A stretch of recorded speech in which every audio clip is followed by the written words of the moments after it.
this isn't about race cars. This isn't about like, any like going and being the fastest guy up a stupid mountain. Like, this is about empowering people to find that magic that's inside of them and create that in whatever way, it manifests for them.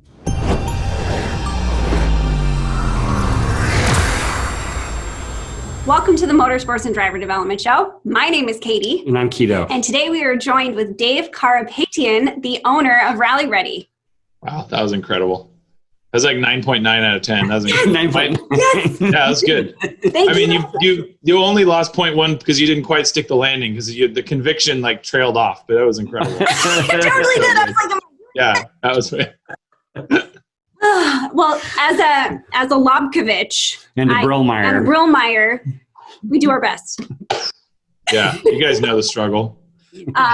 Thank you for joining us today. We are super excited to have you on the show. You are the owner of Rally Ready, which, do you describe it as a rally school? What do you call it?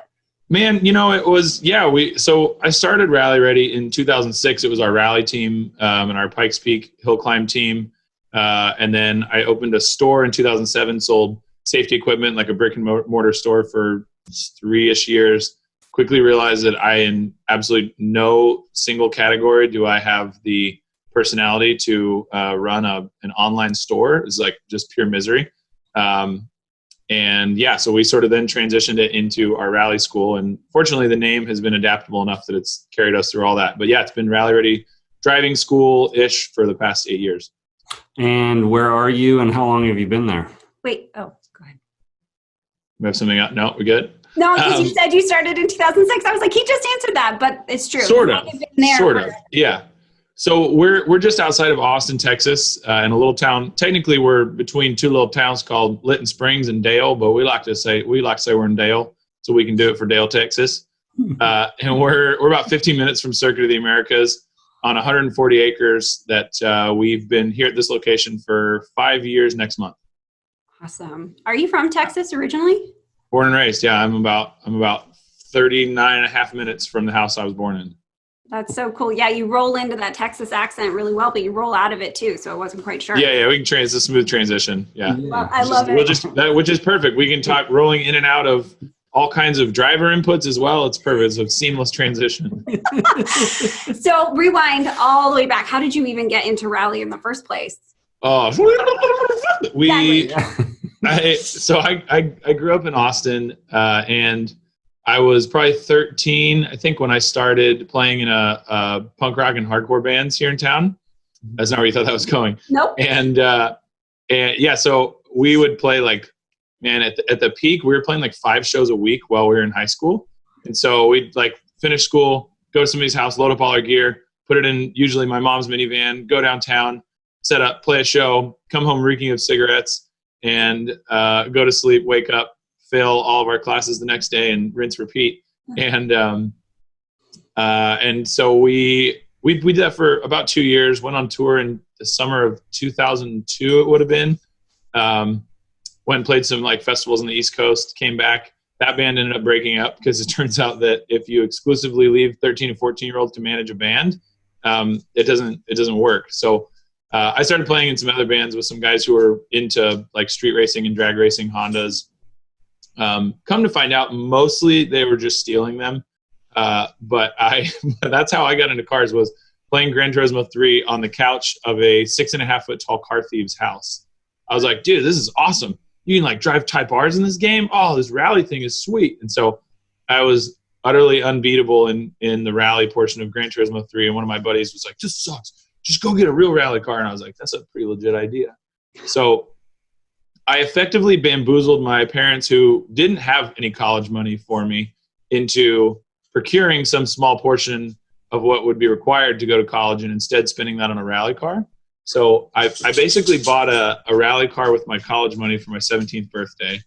And my dad was like, this is it. I'm finally going to teach this kid a lesson. He's going to have to go out and get a job, and he's going to have to understand the value of hard work and money. And instead I found a shop in Austin that was like super excited about rallying, but just didn't have a rally car. And they had a Type R that they were like autocrossing at the time. And I was like, dude, I have a Type R rally car. And they're like, awesome, let's do this. And so they basically just paid for my first 2 events, and I got this extremely unreasonably, completely unrealistic expectation of what the rest of my motorsport career was going to be like. And then of course, after 2 events, they bounced their checkbook, and we're like, yeah, it's not sustainable. So essentially I picked it up from there and have been filling in the blanks ever since. So what you're saying is you can't expect to just buy a rally car at 17 and have someone pay for all your racing. Yeah. I mean, you definitely can expect that, so long as that someone is your parents or your grandpa or somebody else in your family who has access to ludicrous amounts of money that they're willing to eviscerate in like egregious sums of it at an alarming rate. So let's talk about this first rally car that you had. Did you buy it as a like complete log-booked car, or did you build it? Oh, so you built it. So it was Ivor Wigham's old car, and if you've been in rallying long enough, you know Ivor from at the time Ivor Wigham's European Rally School, now the firm in Florida.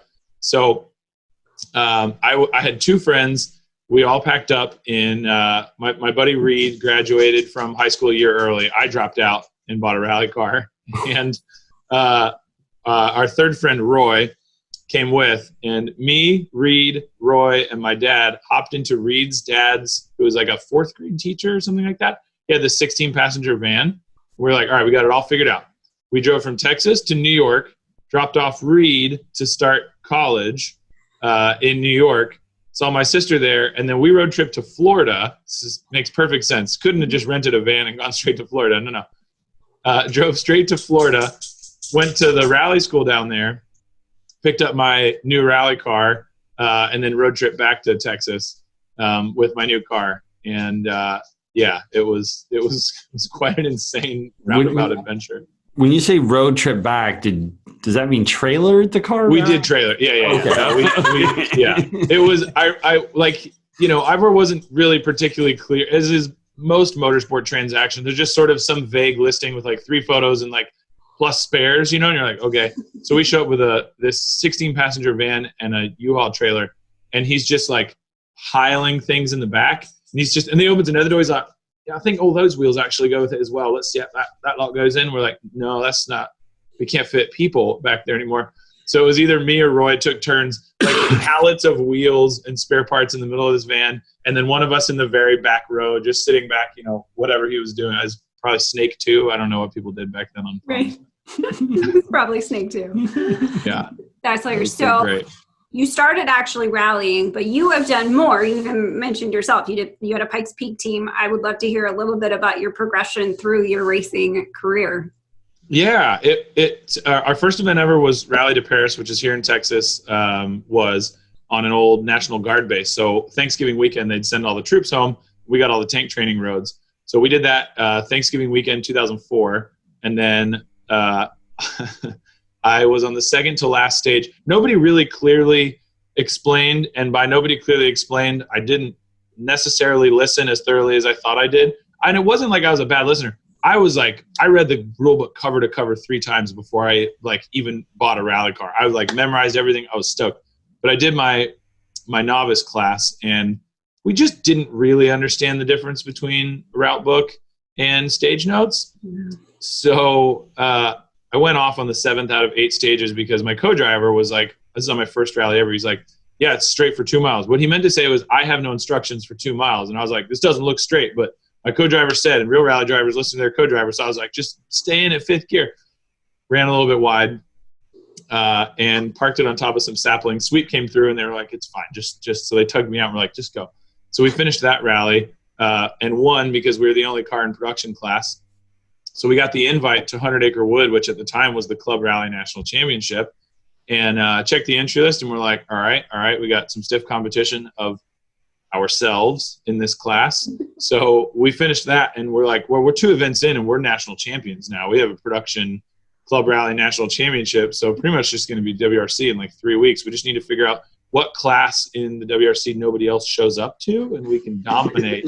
So our third rally ever was Pikes Peak in 2005. So that was when Pikes Peak ran with Rally America as a stage rally, which I ended up competing for the next 11 years at Pikes Peak, but that was really special. One, because the first time you go to a place like Pikes Peak, I get goosebumps still like thinking about it is like, well, one, if you aren't comfortable with heights, it's actually nauseating. But two, it is like, it's one of the most incredible and magical places you can ever go, regardless of whether it's affiliated with vehicles or not. And, but what was really special is they were supposed to have all these stages. The organizers had planned a whole rally on all these like different roads, and it was mostly private property. And then it was going to finish with the hill climb. Well, they lost the access to those roads just before the event. So they scrambled. They're like, what do we do? And so the hill climb was like, well, the highway closes at 5.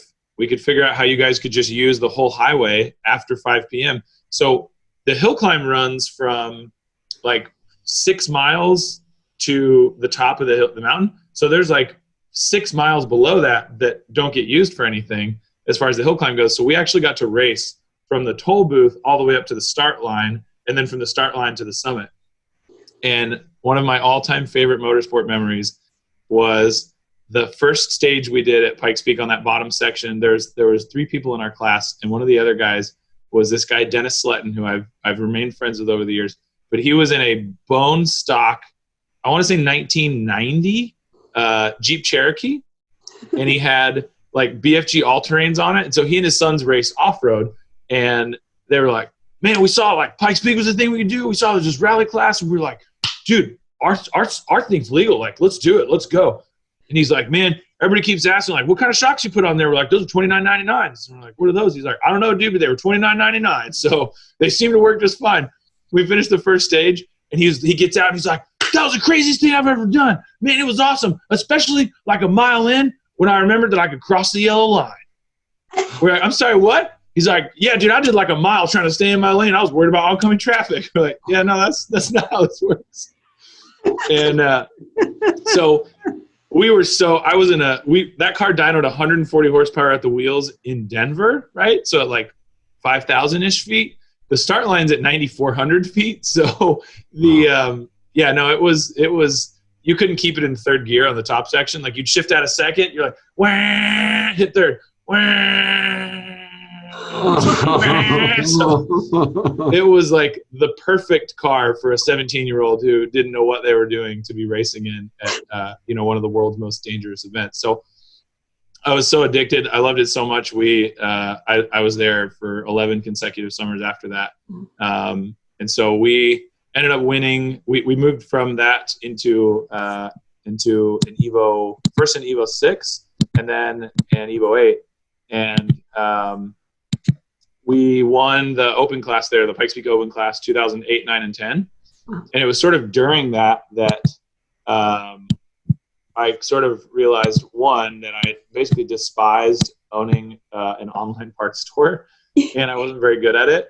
And I was like, man, I think my real calling is like mentoring and teaching. And I had actually just started mentoring with Big Brothers Big Sisters. And my little brother, Tyrese, he'd actually never been out of Austin when we met in 2009. And we brought him to Pikes Peak. And it was, it's his first time seeing snow. It was his first time seeing mountains. It was his first time being out of Austin at all. And that, I think, for me and the entire team was like hugely impactful and really resonated and sort of solidified this idea that I had of sort of teaching. But it was in my early 20s. And frankly, I was like, nobody will take me seriously. And so he's like, oh, you won Pikes Peak. I'm like, I won my class one year, and then we won again. They're like, all right. And I was like, that's not like, not even my mom, I don't think, cares anymore at this point. And, the first time you're like, man, Red Bull and Monster are going to be like lined up and like, you're going to sign the contract. And in fact, the first year, 2005, that we ran, I was in the rookie meeting, and there was this guy next to us in this like snow camo race suit with sunglasses on. It was just like standing there like in the, in the rookie drivers meeting, like, yeah, we're done yet? And he walked out, and I was like, who is that guy? And somebody's like, it's like some friend of Travis Pastrana's or something. I was like, oh, okay, cool. And then we're like, oh, that was Ken Block. We didn't know who it was at the time at all. So like I said, we did that for 11 years, and sort of those 3 years that we won the open class is what sort of laid the framework for me for doing this. And mostly, like I said, it was just a product. I think anybody in motorsport knows that the hardest piece is to like find your niche and figure out where you can sort of apply your, I mean, I think everybody on planet Earth has some unique combination of skills and assets that makes them, you know, who they are. And so for me, that kind of started to align the pieces, and we've been making it up as we go along ever since. I appreciate your honesty. I think we're all making it up as we go along, so why not own it? I think the other thing that you said about everybody having their own sort of, however you put it, but your own special blend is really important, especially in motorsports, because it's not always, like, your success is not always based on crossing the finish line first. There's so much more to the puzzle, and I think that there's so much more success to be had than just winning. So I love that you said that. Yeah, absolutely. When you started Rally Ready, the school, let's hear about that. You talk about it so easily. You're like, oh yeah, I had a store and then I had a school. It was great. But I'm sure there was a lot that went into it. Yeah, it's funny. I actually just had that conversation with one of my staff the other day because sometimes it feels that way. It's easy to look back on your life through the, you know, peaks and valleys and the easy stuff and the hard stuff, and sort of gloss over the excruciating pain and the like really difficult stuff that, you know, you've left in a room with your therapist, and the really exciting, super awesome, fun stuff that, you know, similar emotions. And just be like, yeah, no, you know, now we do this. And I was actually talking to my mom about that as well. She's kind of considering some transitions, as I think a lot of people are right now. And it's like so easy to just sort of devalue all the hard work. And so, yeah, no, I appreciate you saying that. It was, I think the hardest part of all of it is, like I started sort of alluding to earlier, is like the ego and finding the right blend of like, which is the hardest thing in motorsport across the board, because the entire premise of it is who's the coolest dude on the mountain or, you know, at the track or whatever. Like it's at face value, pretty ego-driven sport. Anybody who's spent time in rallying knows how totally different that is or can be with the right community. But yeah, I think for me, like, this need to retain humility, which I think often gets confused with like self-deprecation or humility to a fault at times, was really hard. It was really hard to feel like in my, you know, early mid-20s, okay, I can do this thing and I can be taken seriously and I can offer value. And I also can manage to not step on any toes, because the scariest thing in a community as small as rallying is like, it's like, Tim O'Neill going to get mad at me? You know, am I going to ostracize myself from these other people who are also doing this, like, that I'm frankly indirectly competing with?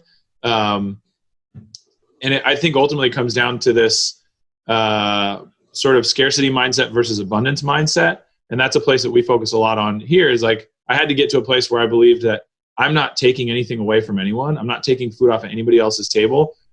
And in fact, we're, you know, an industry like this is really, I believe, supported by having more opportunities and more options.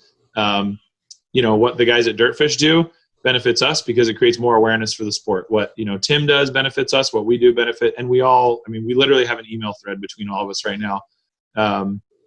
Even to the point that, you know, Chris Duplessis is not the answer to your question. It's a long tangent, but that's all right.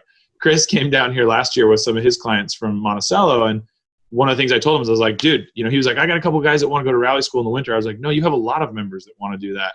And so we sent an email out to, or he did, to, you know, their team. They brought a bunch of members down, including Ari, the owner, and me and Chris and Ari sat here and, like, you know, brainstormed a bunch. I gave him everything I know.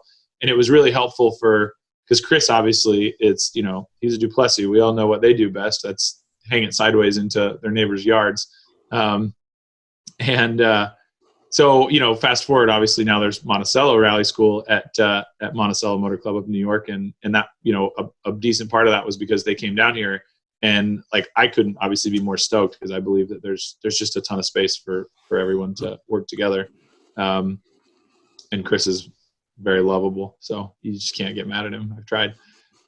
You know, but for us, it was like, I'd been to O'Neill in 2007, and then it was 2010 that we were starting to work on this.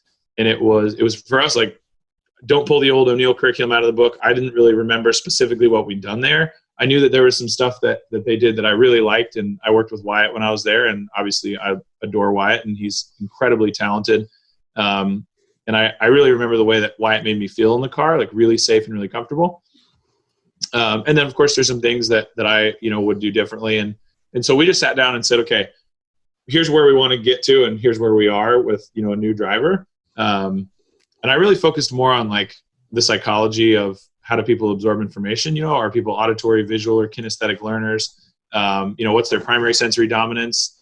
How do you talk to when you have a classroom full of people? How do you talk to people when you have an only child and a middle child and the youngest of 12 all in the same room? Like those people all absorb information dramatically differently. So we just kept it really simple, and there's no like super magic formula to what we do except for the level of intensity that all of our instructors go through and sort of their training, which is just trial by fire. But our curriculum was really simple. So we wrote it. It was me and Rob Amato, who's the co-founder of the school and also my co-driver. We wrote all this curriculum out, and I always tell people it was like writing a cookbook with no kitchen, right? We had no track, we had no cars, and actually my last stage rally was Snowdrift 2010 in a car. And so this was like, we were writing this right around that time, essentially as I'm like retiring from rallying in my early 20s, it feels like. And he and I like wrote all this stuff, and then it was like, cool, now we got to get some cars. And we started buying, old late 90s Honda Civics off of Craigslist and painting them all matching Ford Grabber blue. Cause we were like, I don't know, blue's cool, whatever, they'll look fine. Put some stickers on them, put some race seats in them. And we ended up renting what was the overflow parking lot for a circle track. And so, it was like, they charged us this egregious amount of money. It was like $1,000 a day to rent this like 1 acre gravel parking lot, basically with like 2-inch, like giant chunks of like, it's caliche rock. So it's basically just like mashed limestone. So it's incredibly abrasive, super sharp, just eviscerated tires. We went through like 7 engine mounts in 2 days. At one point, we just kept going to AutoZone. We're like, yeah, this lifetime warranty, right? We're gonna need another one. They're like, who the f are you guys? What are you doing? Yeah. But the cool thing for us was I brought in people who I'd known for a long time who loved racing but had no idea what they were doing. People who didn't care about racing, people who didn't know how to drive a clutch, people who fancied themselves rally drivers, ran everybody through that same curriculum. And coming out the other end at the end of 2 days, we ran basically a little, rallycross course. And it's like everybody was within 2 seconds of each other on like a 1 minute course. We're like, whoa. And Brianne Korn at the time was helping me out as well. And she came in and like, she and I have had this, especially at that time, had this sort of like back and forth, like frenemy rivalry thing sort of going. It was like, we were really close. And so she just hopped in the car and went out on track and like tried to do a lap and drove right off the side of the track. And she was like, okay, I guess you have to teach me. And I spent a couple hours with her, and she was like, whoa, and like totally blown away. And she was a total believer from that point. And so fast forward a few months, and by this time it was May of 2012. And so same place, had our cars out. We had some students finally, and she and I were sitting there watching some folks at the end of a 2-day class, and she was like glowing, and she was like, it took me 10 years to learn how to drive as well as these people learned how to drive in 2 days. And I was like, yep, that's exactly. So, and that like, same thing as earlier, like I get goosebumps remembering that magic of like having this big, huge, absurd, lofty goal. Like, yeah, we're just going to teach people, strangers off the street, how to drive rally cars. We kind of know how to do it. So surely we can just teach everybody else how to do it. And like watching that magic come together, and we were hemorrhaging money. Like it was not, it turns out when you go through like 20 axles a weekend, 7 engine mounts, 12 sets of tires, plus $1,000 a day to rent a parking lot. Like it's weird. It's not profitable. But it was like a very simple proof of concept. And one of the guys came over who's, again, still a really good friend today. And he was fairly emotional. And he was like, man, I've been watching rallying on TV since like Group B. And as a kid, I would watch those things, like the cars, like come into frame sideways and then fly through a corner in a giant cloud of dust. And I was like, that's the coolest thing in the world. And it never occurred to me that I would in any way, not only be able to understand what's happening in that car, but be able to do it. And in 2 days, I've gone from having no idea what's happening in the car to not only understanding it, but being able like sure, I'm not going to go out on a rally stage and win anything, but he's like, I can get in a car and do that in my way. Right. And he literally, and this is the piece that's always resonated with me. He was like, if I can do that, what else can I do? And he like looked at his hands, and I was like, oh, that's what this is about. Like, this isn't about race cars. This isn't about like, any like going and being the fastest guy up a stupid mountain. Like, this is about empowering people to find that magic that's inside of them and create that in whatever way, it manifests for them. Mm-hmm. Yeah. So now at your rally school, what platforms do you teach? Do you just, you said you started with Honda Civics. Do you how to do front wheel, rear wheel, all wheel? What all do you offer?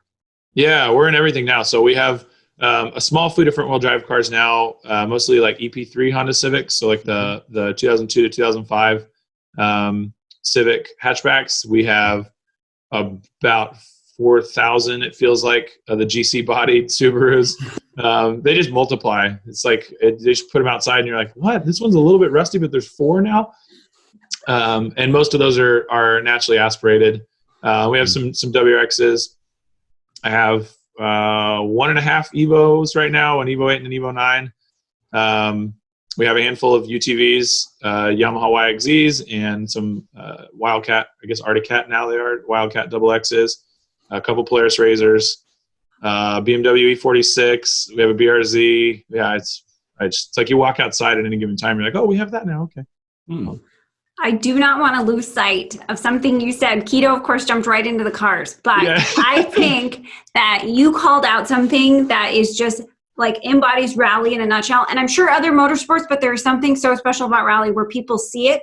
It's up here. They don't identify as something that they can achieve. And then they get out and they try it.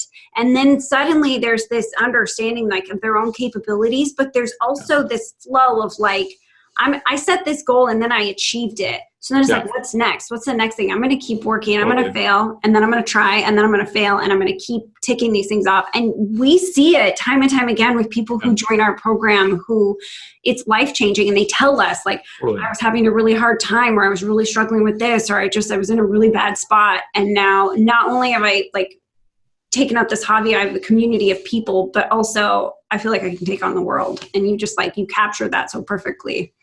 Yeah, I tell our staff, and especially when we interview people, I'm like, if you like really love cars and you're like a car person, is a good chance that that alone probably isn't going to make you a good fit here. Cause like I said earlier, like who gives a shit about cars? Like I always say like cars are like a hammer, man. Like a carpenter and a craftsperson can really appreciates high quality tools. Nothing will make you appreciate high quality tools more than being really skilled in any craft. And to me, rally cars, race cars, whatever your vice is, they're really a vessel to that. They also happen to be really fun because cars are this, as our buddy Aaron Kaufman very much taught me, like cars are this really magical part of the human experience. In a way that I honestly just didn't get and didn't really resonate with me until I was stuck in a car with that guy for 35 hours driving back from Baja, and he gave me an important life lesson. But for us, it's so much more than the cars. It's really just about people. It's about community, and it's about sort of creating that magic. And I think you hit the nail on the head with rallying being really unique. And I think a lot of that comes from the fact that what we always talk about in the classroom is most forms of racing are very scientific. There's always magic and there's always art in terms of, what you do as a driver in the car. But, when you're talking about like Audi at Le Mans or, Formula One, you can take Tom Christensen in a P2C Michelin tire at Sebring with an ambient temperature of 86 degrees, and it's going to produce a lap time. Like the team knows you should produce a whatever, 237.5. And if you come in and do a 239, they're like, okay, well, there's an issue with the car, there's an issue with the driver. And they'll analyze the data. It's just not how rallying works in the same way, because it's, as we always say, like most racing schools are science class, and coming to rally school is art class. So I can teach you how to mix paint. I can teach you how to stretch a canvas. I can teach you how to hold a brush. But ultimately, there's still going to be people in the class who make really good art and some who don't. And the people who make really good art, that was already inside of them. We're just helping them manifest it and put it into more manageable terms. And so yeah, I think with rallying, like you said, it really is the art form of motorsport. And I mean, it's no secret. You ask anybody from any discipline of racing, and they always sort of go, yeah, no, it's the rally drivers that, we look up to in that respect. And it's cool. It was really fun. We were fortunate enough to have Daniel Ricciardo out here 3 years ago when he was in town doing funny enough, not actually during Formula One. He was going to a NASCAR race to go do a helmet swap with Dale Earnhardt. And then one of our buddies was like, oh, we're going to be coming through. We're going to be with Daniel. Can we swing by? I was like, I don't know who Daniel is, but sure. They showed up. We're like, oh, that's that Daniel. Okay. And he got turns out also, important side note, Daniel Ricciardo is terrified of dogs. Oh, no. Like deathly afraid of dogs. Wrong place to hang out. Yeah. How many dogs do you have at the ranch? 1, 2, 3, 4, 5 in here right now. Anywhere from like 5 to 20. It just depends on when you're here. But Rita heard we were talking about dogs. You said dogs? I'd like to join this conversation. Oh, that's me. That's not my cue to come onto camera. But he got in an EP3 Honda Civic with me, and he sat down and he goes, yeah, so like, yeah, what do I do, man?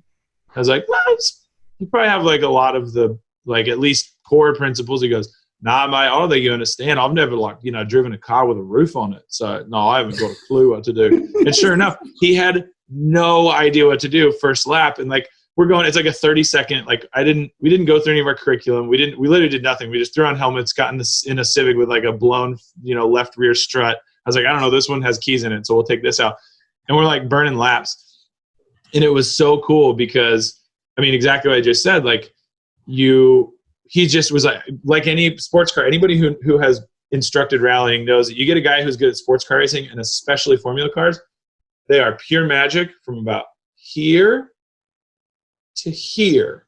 And then it gets kind of hairy here. And then this is like really bad. And then it turns into a yoga class and they're like, I just got to keep turning my body because I can't. You're like, no, you can like pat. They're like, I don't know. What do I do? And so he had definitely had that syndrome at first, but it's so incredible because as we know, like being a professional driver generally means a professional check writer in many respects. So like you can work with a lot of pro drivers who are people who have access to more money, but working with somebody who has been like precision honed from birth to do what he does was incredible because I went from instructing to learning in 5 laps. And it was like, I gave him feedback. I was like, hey, try a little bit less of this, a little bit more of that. And he's like, yeah, oh, that makes sense. Yeah, nah. And then I was like, easier on the brakes, smoother on your transitions.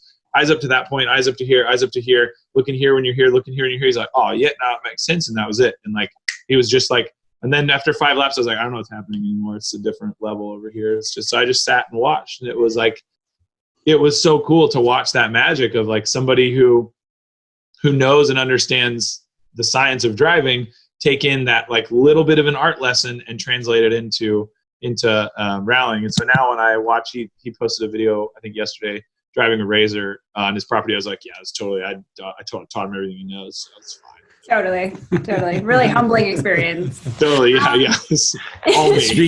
Speaking of Razor, yeah. So you, are you the only rally school that does UTVs? Because I don't think Dirtfish or Team O'Neill does them. I think we are the only ones doing anything with UTVs, and it's been a really difficult path for us because UTVs they're difficult. Like they're a high production machine. They produce them by the thousands, and they have a lot of engineering considerations like packaging constraints. So on the one hand, you have a machine that checks all these boxes: dry sump, 15 to 20 inches of suspension travel, or 24 inches, all this incredible stuff, sequential gearbox. On the other hand, you have this narrow track. You have all the, like the amount of work you have to do to get them to where I feel safe being in one on a rally stage. It's a lot of work. So, as you know, Keto, we've been talking about it for years. We've spent about a good 3 years instructing in them kind of on and off. We moved away from we had full-on UTV rally schools for a while. We now just do that in private training. But again, one of the big focuses for us is taking away this. I think there's this really like purist approach to rallying. I think to all motorsport, every sort of discipline has that. In rallying's, a lot of people I would say in rallying have this very like, well, this is how rallying is, and that's not rally. And I don't really operate that way. Like our rally course that's about 600 feet behind me. It's like big giant berms everywhere and all kinds of jumps. And like, we're mostly here to have a good time. So like if you've never driven a rally car on like a 12-foot tall berm that's like near vertical, it's one of the most obscenely hilarious things you can possibly do. And I highly recommend it. So, UTVs have been sort of a cool vessel for us to take the car control stuff that we teach in a rally car, add in some of my experience from off-road racing and, teaching people how to go off big giant jumps, which is the most underrated activity. Like, to be real, I think we're all at least 50% in rallying because we want to jump stuff. Yes. Yeah. Okay, cool. Right. Let's make sure we're on the same page there. And like jumping rally cars is not practical from a business model standpoint. It turns out that production unibody vehicles do not like to soar through the air effortlessly regularly. So in order to get that experience for us, UTVs fill in that gap really well for us. Yeah. Mm-hmm. But yeah, it's kind of been a little niche we've done for a while, and we enjoy it. So now that they're starting to allow like UTVs and ARA for stage stuff, you hear a few people kind of, mumble about it. And then also they seem to be running it as a separate timed race. It's, they don't even lump them in. Do you think that's like a good play for them? Or do you think that trying to welcome them in more to the, into the fold is a better deal for them? Or what do you think? You think UTVs are going to be here to stay? What do you think? Yeah, I mean, because you and I have spoken about it on a number of times, but it was quite a while ago.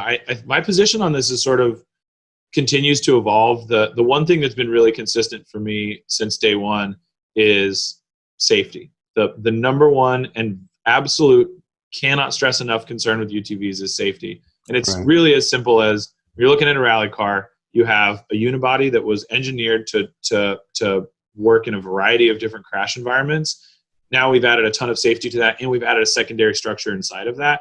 Whereas a UTV is just that single structure. And even that single structure is often a little bit narrower and tighter than just the roll cage in a rally car. So it's really hard for me to feel really good about just saying, I think, a Yamaha YXZ can just go take a start line right, between Higgins and Pastrana and go fight for an overall, and that's safe. That part's really hard. I do think that UTVs are certainly here to stay, because ultimately, what's the next, Evo? What's the next STI? I mean, cars are only going to get bigger and heavier and more bloated and harder to turn into rally cars. I mean, the process now for buying a brand new road car and turning it into a rally car is like, you got to have like 4 Silicon Valley tech whizzes involved just to get things to work and to be able to communicate. Mm-hmm. So, a Can-Am or a Polaris may be a better option as far as something that can come off the shelf, and they're only going to get safer too. It's if you look at where we have a 2012, I think, Polaris out there, and it's like everybody's like, is that the kids one? I'm like, no, that's just the OG Razor. No. And then it's next to a brand new one has a reverse camera, and like Bluetooth. It's totally, so I think we're going to see them physically grow and get larger. They're already paying really close attention to the alloys they're using in the chassis now in the side-by-sides. And so the more we can do with safety, I think the more we're going to see UTVs. Personally, I think that same safety standpoint, I mean, one of the hardest things, you guys know from being really intensely involved in the sport in a variety of different ways for a long time, I mean, much longer than me even, it's like the hardest thing we're going to have is what cars are we going to have available, and what kind of facilities, roads, and what kind of infrastructure for motorsport across the board. I mean, when you're talking, though, about off-road racing and rallying, the hardest thing is having a supply of vehicles and a supply of venues. And so for us, that's part of it. We did our rally school when we started on, like I said, basically a 1 to 2 acre gravel parking lot. We didn't buy 140 acres because we needed this much land. We bought it because my belief is I want you to be able to call me and be the kid that I was when I was 16 and be like, I just played a video game and had rally cars, and this is my whole life now, and what do I do? And I want to be able to answer that question and offer you a path from talking on the phone to coming and taking a rally school to being able to get into a vehicle that you can afford, whether it's an arrive and drive with us or build your own car in your garage or go buy a UTV. and offer you rally sprints here, rally crosses here, and then send you out into the world for stage rally. And I think that UTVs will have a place in that for a while. If not, again, there's always the possibility. It's, as we now living in this very bizarre world, things change quickly. So who the hell knows? But I think they're going to be around for a while, and I think they'll grow in the sport. And this sort of the sport and the vehicle will mesh together. Yeah. I think, Keto, I'm giving him all the credit. This is not me. He has a huge amount of foresight in terms of the industry and where it's going to go. And he, I think 5 years ago, started the work to make electric cars and side-by-side UTV, those types of vehicles, eligible to race in all kinds of rally. And it's exactly what you're just saying. Like, we have to expand what people are able to race. But sort of on that note, he spent a huge amount of time using his fabrication and engineering background to develop out really great safety protocols so that you can build a cage and you can build a system for your UTVs. So you're not having those concerns, because I think, my opinion is that we have to start crossing those bridges. Yeah. Well, we also worked with a guy who was a battery compliance guy for SpaceX, and talked to him a lot. And I'm actually currently working on a project with him with one of the electric motorcycle companies, where we're actually building an electric cross cart. So frame currently is in powder coat, and then we're going to do reassembly. So it's ready to go. So very cool. Are you guys looking at electric? I mean, you see WRC and World Rallycross are going electric now. Is that something you guys are looking at? Yeah, we we have a really close relationship with the guys at Sierra Cars. So not cross karts, sort of an evolution of that, and sort of a spec race car that was the spec race car in ARX last year in the RX3 class. Mm-hmm. We've been working with Cole for a couple of years where we can, and it's like anything in motorsport. A bunch of people sitting on the phone going, "Here's the problem. How do we solve it?" And we've talked to him extensively about helping put together electric stuff there. Obviously, with the amount of sun that we have here for most of the year, there's a lot of opportunity for us to create solar arrays to do all of our battery charging.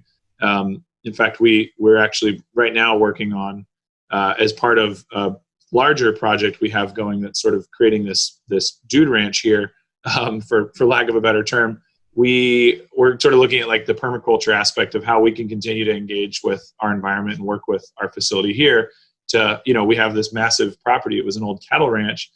Large portion of it was just wide open pasture. We've cut in rally tracks there, so we've done no benefit to that. So now we're looking at ways that we can sort of build the permaculture in those little swaths of grass between the track, put in some solar installations, start to pull this facility off grid, and same thing, start moving towards some electric vehicles when we can, for a lot of reasons. I think, regardless of what political divide there's always going to be in the world, especially in motorsport and everywhere else, and some people roll their eyes at that, it's like, ultimately, we're gonna, regardless of how you feel about it and whether you like it or not, the fact is electric cars are here to stay. A lot of people still want to believe, no, it's just, watch, it'll be, another few. It's like, that's where we are, and that's what's happening. As soon as you drive one, you're like, oh, I don't care that they don't make cool noises. Never mind. This is insanity. Like, they are insane. What power band do you want? What do you want? How do you want it to handle? Oh, okay, no problem. Like that.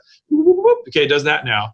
And I think from a driver training standpoint, having a single vehicle that with programming alone, especially when you're talking about independent motors, you can mimic any different drivetrain, so if somebody's racing a Porsche Cup car, great. You can simulate that with ballast and with a drivetrain profile, essentially a dynamics profile. If somebody's racing a rallycross car, whatever, now you have a car that's totally malleable. It also means that you have one car that with the switch of a button can be usable for beginners, intermediate, and advanced drivers.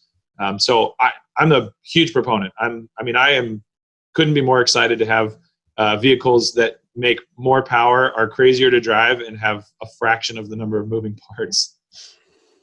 I bet. Tell us about the Dude Ranch. You just throw that out there casually. He's trying to sneak it in. Yeah. Just we'll drop that in. It's fine. Did you guys notice this old thing? The Dude Ranch? Yeah. So we've used this is the Rally Ranch is what we call our property. We've sort of affectionately used that term for basically since we've had Rally Ready. And there's a sleeping puppy in my lap who was woken up. Sorry, Rita. And yeah, so, there's the Motorsport Country Club model has obviously been around for, 20, 25 years now and has been incredibly effective. The membership numbers and the volume of cash that goes through those facilities is incredible. And it's really cool that there's it's just here in Texas, there's sort of different tracks and clubs for any sort of socioeconomic level.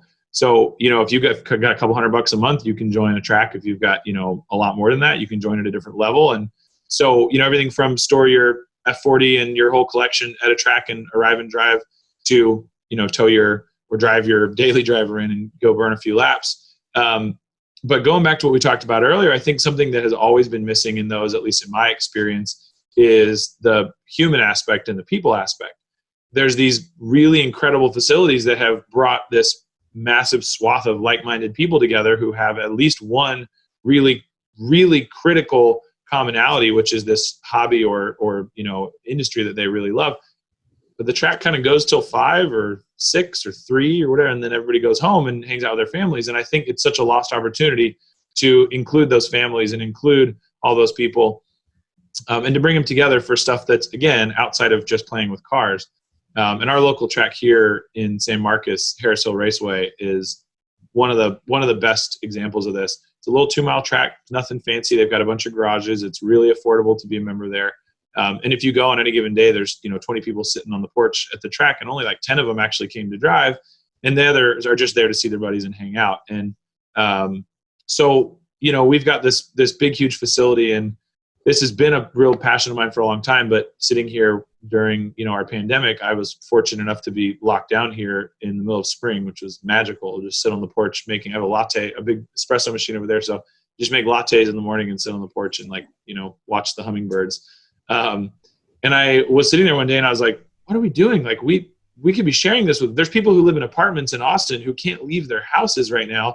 And we have all this space to be sharing. So we went back in the woods and started cutting in and clearing campsites and building this campground back there. And we just offered it for basically on a donation basis. Anybody who wants or needs that space. Like if you need to get out of town, even if you're really high risk and you need to be somewhere where you're not going to be around any human beings, like just text me. I'll give you the directions. I'll guide you back in a razor. I'll point you in the right direction, and we'll leave you be for a couple days.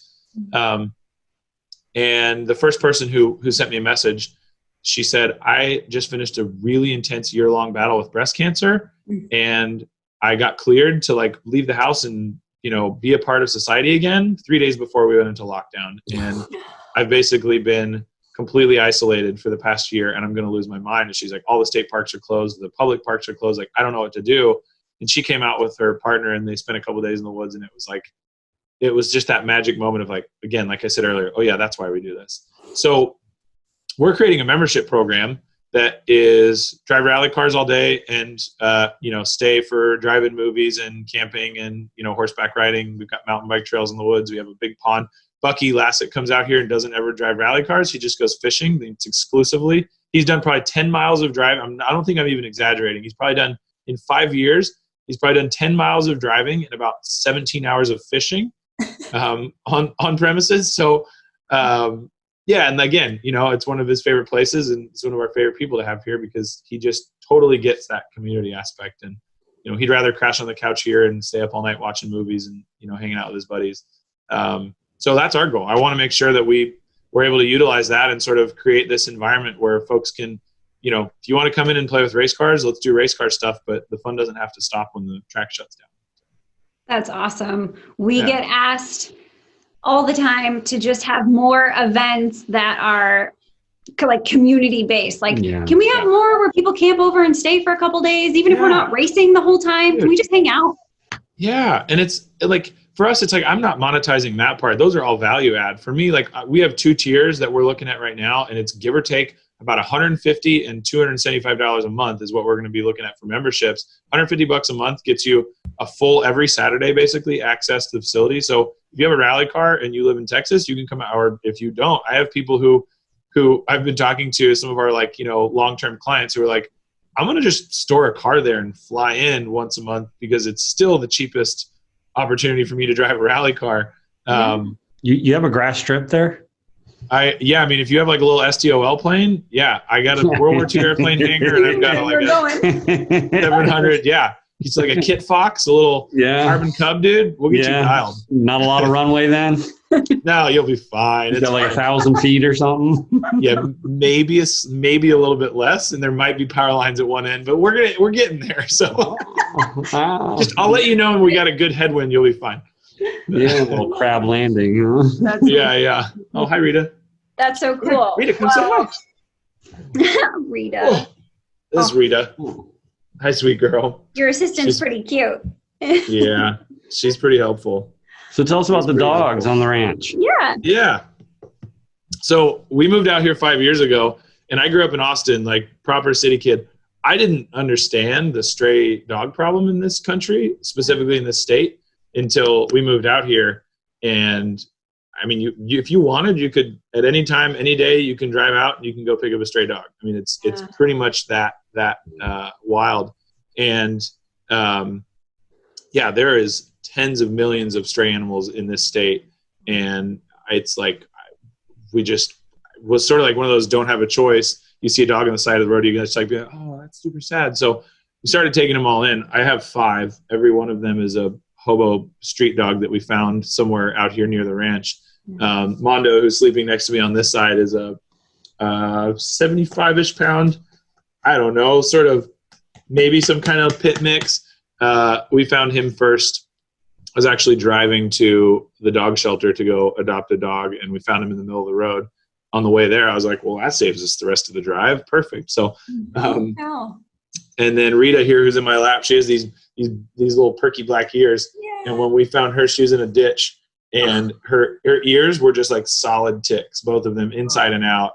My vet she's like, yeah, no. Every time she sees Rita, she's like, hi, Rita, I think I'm still getting ticks out of my truck from when you. Oh my God. It was just sort of like that. Every dog we found was like just in awful shape. And at some point you have to cap your herd. Like, that's it. We're all full. We have no more hotel rooms available here. So we just kept bringing the dogs though. And it was like, get them out as quickly as we get them in. And so we were paying for vet fees, sending them out the door. So we started Rally Rescue sort of unofficially last year. And then September of last year, we started putting all the pieces together. We had someone here, she was running it for a while, and she just left during the COVID stuff. So we're sort of kind of regrouping that right now. But that's a big piece of what we want to be able to do is pick up all the strays, bring them in, take care of them, home them. And then it's like, truly, it's like magic. People come here having no idea that exists. And they're like, I just came to drive rally cars. I didn't intend on flying home with a dog. But it had like the first day we were like officially open with the rescue. We adopted 2 out of our 4 dogs to people who had no idea we had a dog shelter. And we were like, yeah, no, this totally works. So, we're really excited about it. It's been really special. We have 2 dogs, both rescues. One is actually a stray from Houston. Yep. Oh yeah, totally. And that's Texas dog. Yeah, we got a Texas. Yeah. That's my next project. I think is just going to build. I'm just going to build a giant, school bus that is rally cars and then dog kennels. And so we'll just come up to the Pacific Northwest rallies and bring like 40 dogs with us and rehome them all up there. So that's actually a really solid idea. Our other rescue, she was from out of town as well. And the Humane Society here in Seattle, they cycle through dogs that are where the shelters have a hard time turning them over. Yeah. People here are awesome. Yeah. People here are okay. We don't, breed bands aren't really big. Like our first adoption was American Staffordshire, big girl. She's like, so she came out of a puppy mill also. And so they bring them into Seattle because they're easier to adopt up here. People are into it. And we have another friend, Jake, who also adopted, I think from Dallas or Houston also, another Texas dog. So we get a lot of them up here. So it's actually not a bad idea. Yeah, no, that really is the move for us, is like just finding ways to be able to bring in more dogs.